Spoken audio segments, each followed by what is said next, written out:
que podemos ser ás veces os fillos e as fillas. Nun momentiño entenderán de que lles falo. A verdade é que é un bo petote, a relación entre nais e pais e fillos chegados a unha idade cando queren refacer a súa vida, que é o máis lícito e o máis normal do mundo, o máis normal do mundo.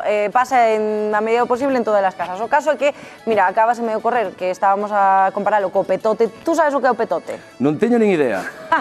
Pois mira, é unha comida moi típica do Entroido que facían as nosas aboas, que se fai con masa de fariña aí e cócese no caldo do cocido, iso está boísimo. Bueno, pois resulta que a nosa compañeira Irea foise á festa do petote, que se recuperou a tradición aí 16 anos. Despois de 16 anos, imos velo. Que tal, compañeiros? Pois estamos nun lugar onde se cocen moitas cousas e non falo só de comida, porque aquí hoxe estáse a recuperar, mentre se prepara o cocido, un dos produtos das xoias gastronómicas típicas de Cerdedo Cotobade. E para os que estades na casa, vou vos ensinar que é o que se está preparando. Ángeles, a miña cociñeira de confianza, vaimo explicar que é o que temos aquí. Estamos cociñando petote.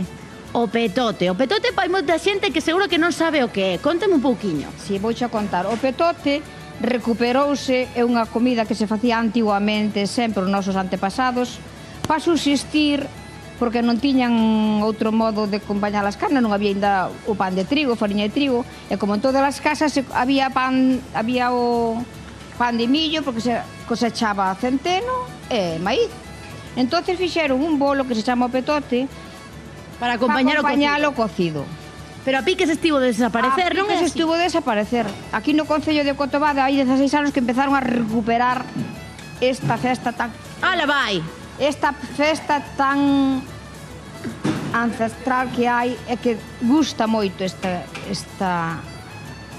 Pois non sei, Ángeles, se vai gustar ou non, así que o que che parece se vou ata a festa, ata a carpa da festa, a ver que din os veciños e veciñas, a ver se che saliu tan rico como pinta. Sí. Ali é onde se vai a degustar, a degustación vai ser ali. Pois imos alá, veña. Este petote ten moitos trucos para facelo, Que boa pinta, o petote, que é un pouco como o bolo do pote que se fai pola zona da costa. Vaya pintaza, que sorte ten Irea, a ver se trae un pouquiño para aquí, para o plato de Galega, para celebrar. Un tupper non estaría mal.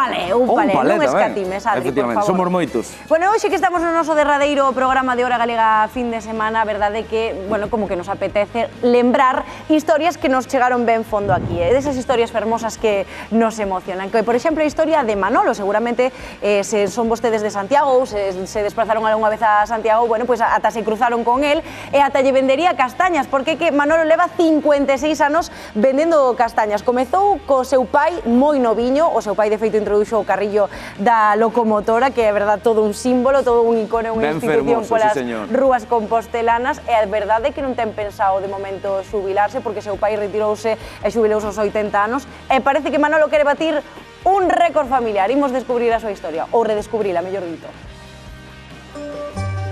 A paisaxe de Compostela non se debuxa sen a súa imaxe, porque Antonio é historia viva da cidade. Leva máis de medio século viaxando sen moverse, detido no mesmo punto, máis avanzando co tempo, co frío e coa vida. Non precisa mirar atrás, a memoria vai con el, metida entre o fume e o ferro quente do seu carriño. Dependes moito de como vai a temporada, como van as ventas, pero bueno, ao final, pois sí, dá para vivir. Este percorrido fago desde sempre, desde rapaz. É o mesmo, Concheiros, Portafexeira, Concheiros. Agora, isto